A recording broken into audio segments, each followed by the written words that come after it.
Amirgadh police checkpost પરથી રાજસ્થાન તરફથી આવતી ખાનગી બસમાં તપાસ દરમિયાન બસમાં ગુપ્તખાનું બનાવી તેમાં ભારતીય બનાવટનો વિદેશી દારૂ ગુજરાતમાં લઈ જતા પકડી ચાલક અને ક્લીનરની અટકાયત કરવામાં આવી છે। અમીરગઢ ખાતે આવેલ ગુજરાત રાજસ્થાન સરહદી વિસ્તાર ધરાવતી પોલીસ ચેકપોસ્ટ પર ફરજ પરના પોલીસ કર્મચારીઓ રૂટીન ચેકિંગ કરી રહ્યા હતા।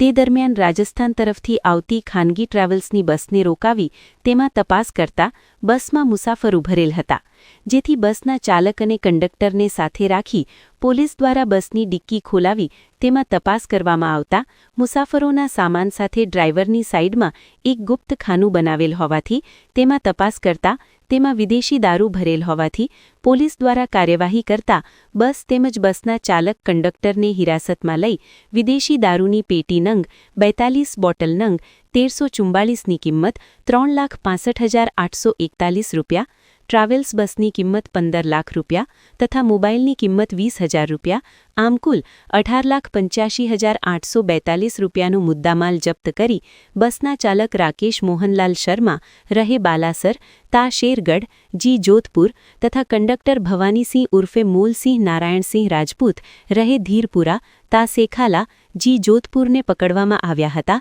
જ્યારે કિશનસિંહ દીપસિંહ રાજપૂત ઉપર ગુનો નોંધી પ્રોહી એક્ટ મુજબ ગુનો નોંધી કાર્યવાહી કરેલ છે। અત્રે ઉલ્લેખનીય છે કે અમીરગઢ ચેકપોસ્ટ પરથી મોટા પ્રમાણમાં વિદેશી દારૂની હેરાફેરી થઈ રહ્યાના આક્ષેપો થઈ રહ્યા છે। જો તંત્ર સાચી દિશામાં તપાસ કરે તો આવા અન્ય ગુનેગારોને પકડી શકાય તેમ છે।